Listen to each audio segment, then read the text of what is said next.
Hello guys, welcome to my vlog.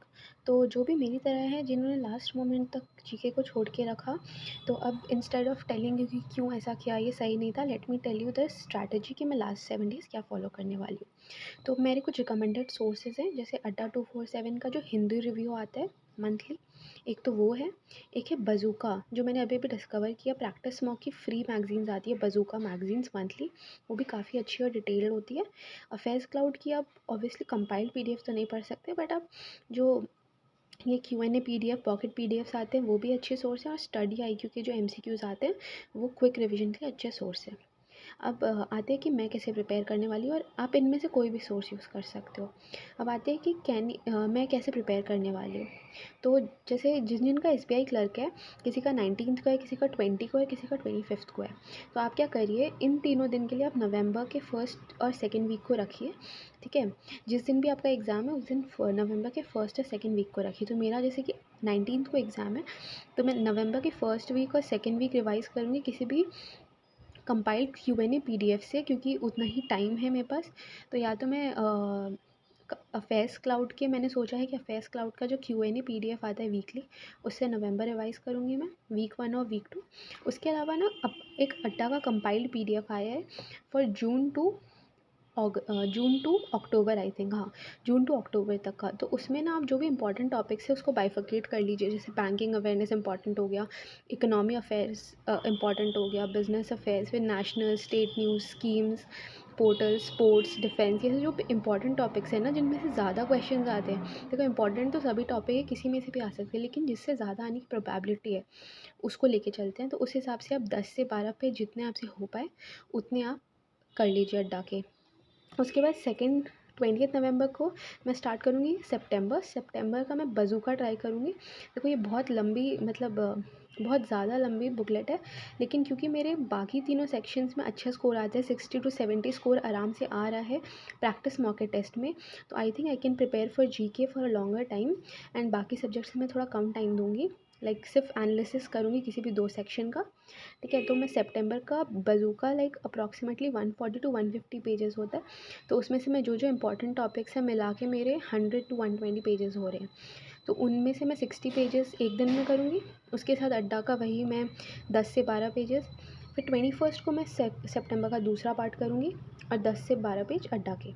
आप bazooka के अलावा कर सकते हो अफेयर्स क्लाउड की जो वीकली क्यूएनए पीडीएफ आती है, तो एक दिन में 2 वीक उठा लो, 2 पीडीएफ ख़त्म कर दो क्यूएनए। आप अफेयर्स क्लाउड की डिटेल पीडीएफ मत पढ़ने जाना वीकली वाली भी, क्योंकि वो बहुत डिटेल्ड होती है, बहुत लंबी होती है, वो कंप्लीट करना थोड़ा डिफ़िकल्ट होगा, बट आप कर सकते हो तो वेरी गुड। उसके अलावा आप उठा सकते हो इनके अलावा या तो हिंदू रिव्यू भी बहुत अच्छा होता है, बट मुझे बज़ूका इसलिए पसंद है, बज़ूका बहुत ज़्यादा डिटेल में देता है, ठीक है। उसके बाद आते हैं, वैसे ही मैं 22 को अक्टूबर का फर्स्ट हाफ निपटा दूँगी, और 10 पेजेस अड्डा के, और 23 को मैं अक्टूबर का सेकेंड हाफ निपटा दूँगी, और 10 पेजेस फ्रॉम अड्डा। फिर हम आते हैं 24th और 25th। देखो, लास्ट 3 मंथ्स मैंने अच्छे से कर लिए, अक्टूबर, सितंबर, नवंबर। अब मेरा अगस्त और जुलाई बचा है, ठीक है। अब 2 दिन में मैं दोनों को कवर करने के लिए क्या करूँगी, या तो अगस्त को स्टडी आईक्यू से पढ़ूँगी, या फिर जो पॉकेट पीडीएफ आती है ना वेस्ट क्लाउड की, 90 to 100 क्वेश्चंस की ऐसे कुछ आती है, वो पढ़ लूँगी, ठीक है। क्योंकि अब पॉसिबल नहीं है कि मैं हर एक मंथ को डिटेल करूँ, तो लास्ट 3 मंथ मैंने डिटेल कर लिया। अगस्त को मैं अफेयर्स क्लाउड से कर लूँगी रिवाइज़, या फिर स्टडी आईक्यू से रिवाइज़ कर लूँगी, कि स्टडी आईक्यू में डायरेक्ट एमसीक्यूज़ दिए होते हैं, 4 से 5 पीडीएफ होती है, आपको टेलीग्राम पे ये सब मिल जाएगा, ठीक है। और बज़ूका जो बोल रही हूँ मैं, बज़ूका ना आपको प्रैक्टिस मॉक पे मिल जाएगा।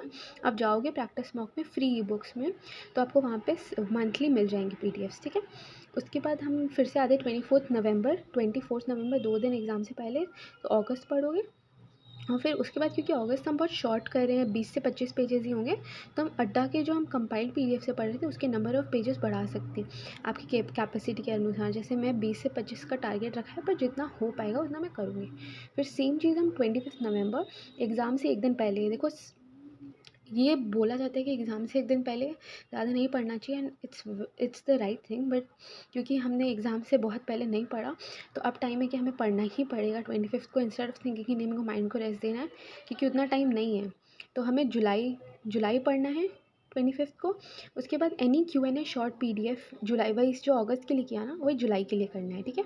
हाँ, मैं तो रिकमेंड करूँगी जुलाई के लिए आप स्टडी IQ से फटाफट निपटा लो instead of reading a face cloud. उसके बाद सेम चीज़ अड्डा के पेजेस, और उसके बाद आप क्या करो, जो RBI की रेट्स होती है ना, SLR CRR, वो लास्ट डे भरनी चाहिए ताकि जो लेटेस्ट रेट्स हो ना वो पता हो। तो ऐसे करके आप ये निपटा सकते हो। I know it's a very long push, लेकिन क्योंकि पहले मेहनत नहीं की तो अब करनी पड़ेगी। दिन के आप 7 से 8 घंटे देने पड़ेंगे करंट अफेयर्स को, लेकिन पॉसिबल है कि आप 40 में से 25 से ऊपर मार्क्स ला पाओ अगर आप इस तरह से पढ़ पाओ तो। ऐसी कोशिश रहेगी दोस्तों। तो best of luck and I hope you do well for your exams. So see you in after exams. Thank you.